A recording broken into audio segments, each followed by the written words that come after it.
Welcome to another My Mind MashUps deep dive. We're the place where we try to unravel mysteries, spark your curiosity, and make sense of complex ideas together. Today we're setting off on, well, a pretty magical journey. We're diving into the captivating world of fairies. Now, when you hear that word, you probably picture, a tiny winged sprite. Maybe Tinkerbell. Right, she's often the first image that comes to mind. Exactly. But that modern image, it's just one tiny shimmering facet of something much older, much more powerful. A really ancient archetype. So our mission today is to unpack how these enigmatic beings evolved. How did they go from these formidable figures in ancient folklore? They're quite scary sometimes. Yeah, to the charming, sometimes sassy icons we see in pop culture today. And what does that transformation tell us about ourselves, about our, enduring need for a bit of magic? That's what the sources we looked at explore. It's a fascinating question. And hey, before we jump in, don't forget to like, share, and subscribe if you enjoy content that makes you think. Okay, so let's start where many of us probably first met a fairy. Tinkerbell. The Disney icon. She's pretty much synonymous with magic now, isn't she?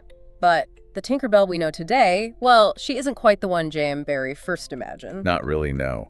In his original Peter Pan back in 1904, our sources say she was actually a pretty minor character. Only 3 chapters. Yep, just 3. And on stage, she was literally just a darting light and the sound of bells. That was it. Wow. And Barrie described his fairies as, was it humanoid butterflies? With insect-like wings and this glittering dust, which, interestingly, our sources point out were elements new to folklore then, not traditional fairy stuff. Okay, so Barrie introduces her, but then Disney comes along in 1953. And that's where things really change. Yeah. The animated film massively amplified her role. Made her vital to the plot, as our material notes. Exactly. And a beloved character in her own right. Disney really cemented her physical form. The wings, the pixie cut, that hand-sized, pear-shaped body. Which is a big contrast to Barrie's description, which sounds much more ethereal. Totally, more like a wisp. Disney gave her that solid, visual presence.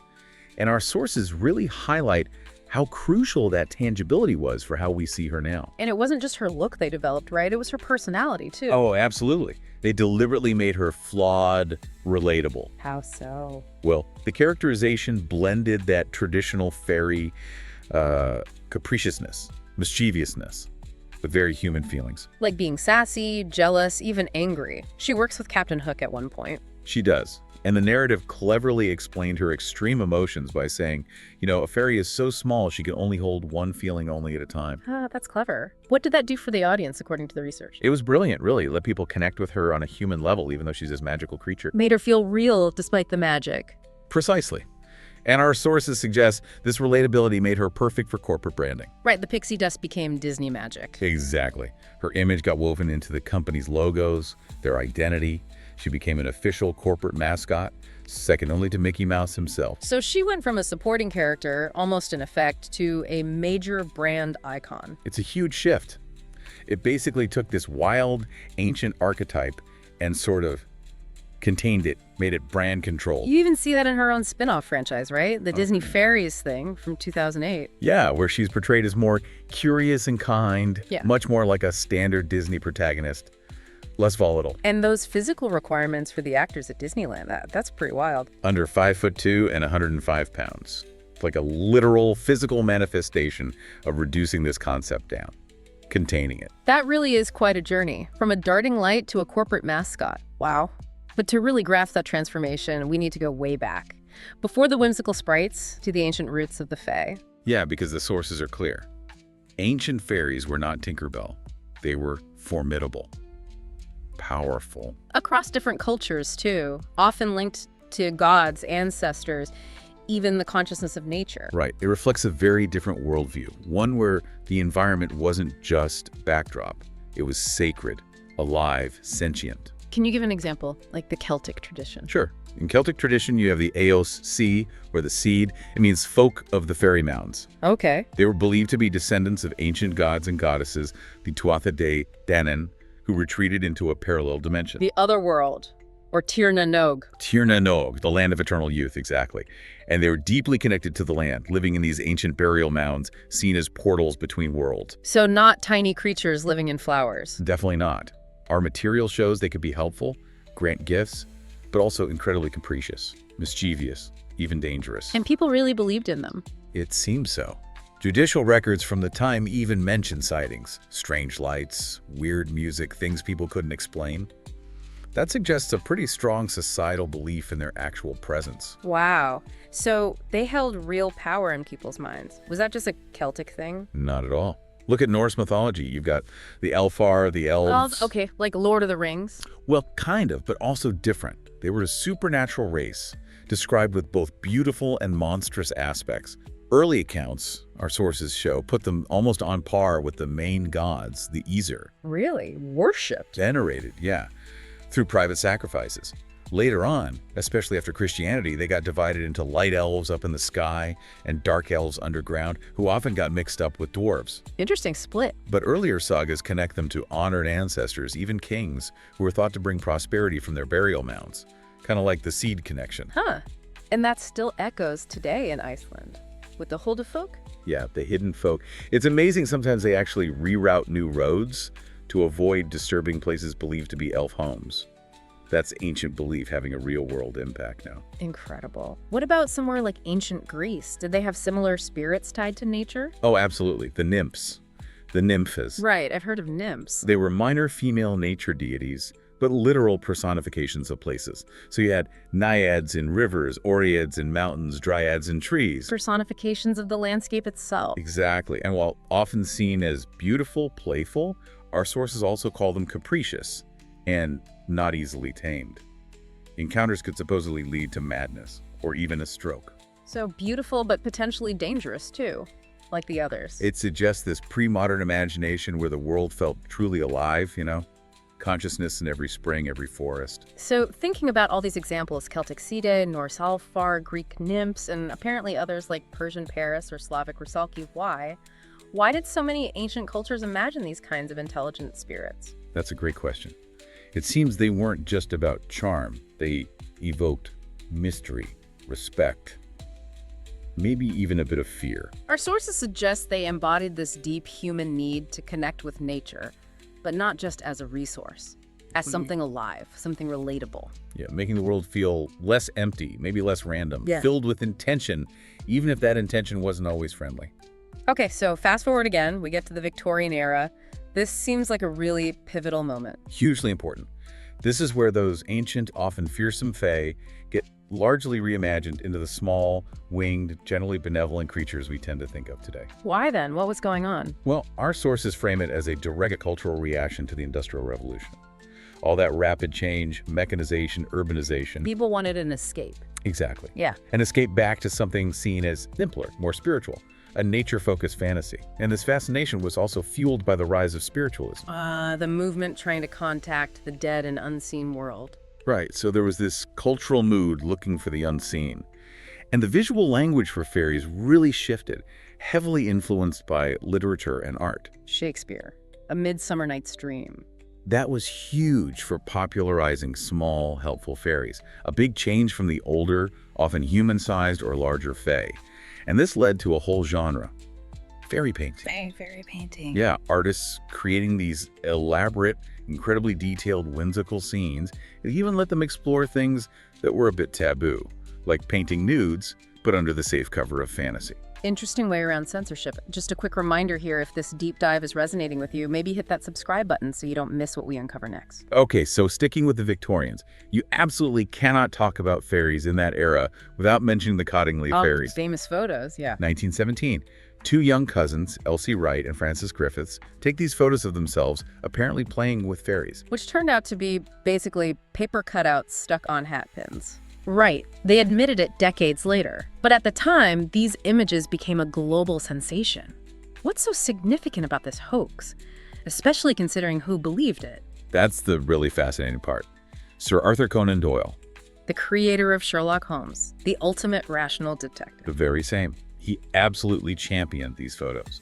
Our sources explain he was a passionate believer in spiritualism, and he was grieving his son, who died shortly after World War I. Ah, okay, so he was maybe looking for something. It seems so. He saw the photos as undisputable evidence of the supernatural. He published them in the Strand magazine, a huge deal at the time. So he fell for it completely. Was it confirmation bias? Our research suggests pretty clearly yes. He relied on other spiritualists who agreed with him, and even an associate who apparently improved the photos made them look more convincing. For Doyle, they were a sign of hope in a really dark post-war world. Wow. It's incredible to think the man behind Holmes was so taken in. It really is. Yeah. And the sources suggest the lasting impact of the hoax is how it used new technology photography to seemingly validate this ancient belief. Right, like giving it a scientific stamp of approval. Kind of. Spiritualists were already using photography to try and prove ghosts existed. Yeah. Talking about cameras capturing etheric bodies and stuff. Cottingley was an extension of that. Giving folklore the illusion of scientific backing, does our material see parallels with today? Absolutely. It draws a direct line saying this foreshadows how digital manipulation and social media echo chambers can validate beliefs now, whether they're true or not. So the tools change, but the impulse might be similar. Pretty much. Yeah. The Victorians, you could say, kind of defanged the older, scarier fairies. They made them sentimental, cute, suitable for greeting cards. And technology helped cement that softer image. Which brings us to maybe the deeper reasons why we're so fascinated. The psychological roots. What about something like a Jungian perspective? Yeah, from a Jungian angle, our sources suggest fairies aren't just stories, they're symbolic. They manifest our deepest anxieties, our desires. They're expressions of the collective unconscious. That shared pool of universal symbols and patterns Jung talked about. Exactly. So fairies could embody the anima or animus, those unconscious feminine or masculine aspects within us.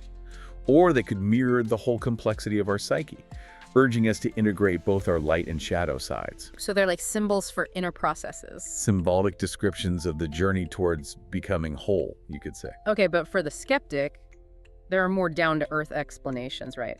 Natural phenomena. Oh, for sure. And that's valid too. Like many myths, fairies probably helped explain things people didn't understand scientifically back then. Like strange lights in swamps? Right, the will-o'-the-wisp.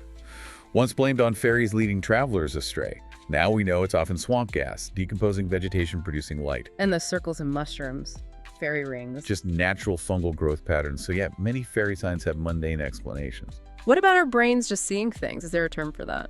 Pareidolia, that's the one. Our brains are basically hardwired to see familiar patterns, especially faces and figures, even in random stimuli, like seeing a face in clouds or the shape of a fairy in the leaves. A face on a tree trunk. Exactly. It's an evolutionary thing. Probably helped us spot predators or allies quickly. But that same tendency can make us perceive fairies or other figures in shadows, foliage, rock formations. A subconscious projection becomes a sighting. Makes sense. But the sources also caution against dismissing everything, right? Yeah, it's important. Skepticism is crucial. But our material also acknowledges that people do have profoundly real internal experiences, encounters with others. Fairies, ghosts, aliens, whatever the label. Even if they aren't objectively out there. Right. These could be things like lucid dreams, hypnagogic hallucinations, those visions you get just before sleep, or powerful archetypal visions from the subconscious. So fairies could be very real within our minds, shaping our experiences, even if not external beings in the way folklore described. That's a fascinating distinction. Real in us. And that internal reality seems alive and well today, especially online. Let's talk about the 21st century fairy. What about things like #Fairycore? Ah, yeah, #Fairycore. Yeah. It really took off around 2020, didn't it? Our sources see it as a really interesting way people use this whimsical archetype to cope with today's world, all the chaos, the hyperconnectivity. How does it do that? It embraces nature, magic, fantasy, creating this dreamy and ethereal atmosphere in everyday life. It's about romanticizing a simpler, calmer existence, often showcased online. So it's kind of a rebellion against the digital world, but using digital tools. Exactly. Using TikTok, Instagram, Pinterest to build this community centered around escape, nature, and soft aesthetics. It's quite paradoxical, but clearly resonates. And beyond just aesthetics, how else are fairies showing up in culture now? Well, they're huge in pop culture, especially fantasy literature. We've moved way beyond the tiny Disney pixie in many cases. You mean the fae? Yeah, authors often write about the fae, now often elegant, powerful, maybe ancient, morally ambiguous, or even brooding beings. Think Sarah J. Maas or Holly Black. And fae romance is a huge genre. Massive. It taps into that deep human fascination with the other, the unknown. And our sources suggest the tension between the mortal and immortal worlds often serves as a metaphor for contemporary issues. Like what? Things like environmentalism, the fae being tied to a threatened natural world, or the burden of power, destiny versus free will, even female empowerment and finding agency. So fairies are becoming symbols of empowerment too. Definitely. Even Tinkerbell, our sources note, has been reclaimed by some as this icon of spunky, independent femininity, despite her flaws. And we're seeing more diversity. Yes. Artists are depicting fairies of all different ethnicities, body types, genders, really breaking those old, very narrow molds. And the queer community's reclamation of the word fairy, turning a historical slur into an expression of enchanted queer identity that's powerful too. So the fae are proving to be really flexible symbols. Incredibly flexible, vessels for exploring all sorts of resonant human issues today. But the digital age also brings new hoaxes, right? Modern Cottingley Fairy. Oh, for sure. You see those photoshopped images? The grainy videos claiming to be real fairies caught on camera? Our sources see them as the modern equivalent. And it's even harder to tell what's real, what's fake, what's just clickbait. Exactly. The lines are incredibly blurry now. But ultimately, this modern fairy revival, it might not be about literal belief for most people. What's it out then? Our sources suggest it's more about that human desire for just a pinch of enchantment in life, a whisper of nature, mystery, story. It gives us permission to play make-believe, even as adults. Okay, so wrapping this all up, what does this whole journey mean? From the ancient, powerful Sedia through Tinkerbell Inc. to today's hashtag Fairycore and powerful fae. Our deep dive really suggests it's this continuous human search for a bridge between the everyday, the mundane, and something magical. Why do they stick around so stubbornly, even in our supposedly rational scientific world? Well, the sources argue they fulfill a really fundamental need, a need for meaning, for wonder. C.S. Lewis had a great quote about fairies intruding a welcome hint of wildness and uncertainty into a universe in danger of being a little too self-explanatory. I like that. A bit of healthy uncertainty. Yeah. And some viewpoints suggest they represent forgotten possibilities, challenging us to see the world not just as a machine, but as, I think one source said, a dance, a festival, a symphony. That's a beautiful way to put it. It connects back to that idea of defying a purely material worldview. Exactly. If science maybe banished the divine or sacred for some, leaving nature feeling empty of value, fairies, imagined or believed in, can kind of fill that spiritual vacuum. Allowing us to still yearn for mystery, for magic. And exploring that yearning, well, that sparks curiosity, right? Challenges our assumptions about what's real or important. It absolutely does. This whole exploration shows how fairies inspire creativity, hope. They unlock that childlike openness. For some, our sources suggest, that can even be the start of a spiritual journey. And they offer comfort, a safe way to explore darker themes. Yeah, a safe thrill maybe. A way to process reality through the lens of fantasy. Ultimately, they remind us the world can still hold wonder. That imagination is powerful. And maybe, like the White Queen said, we need to believe in a few impossible things before breakfast. It's a powerful thought. So here's something to leave you with. The next time you catch a glimpse of something small and sparkly, maybe out of the corner of your eye. Or find one of those mushroom rings after rain. Pause for a second. Smile. Wonder. Our deep dive suggests the realm of the fae is really just a thought away. And as long as humans dream, it seems, the fairies will never truly fade. What do you think? Drop your thoughts in the comments. Your perspective could absolutely shape our next deep dive. And please like, comment, and subscribe to hear more My Mind Mashups deep dives. You can find My Mind Mashups everywhere you listen. That's Amazon Music, Audible, Facebook, Pocket Casts, Spotify, and YouTube. Thanks for joining us.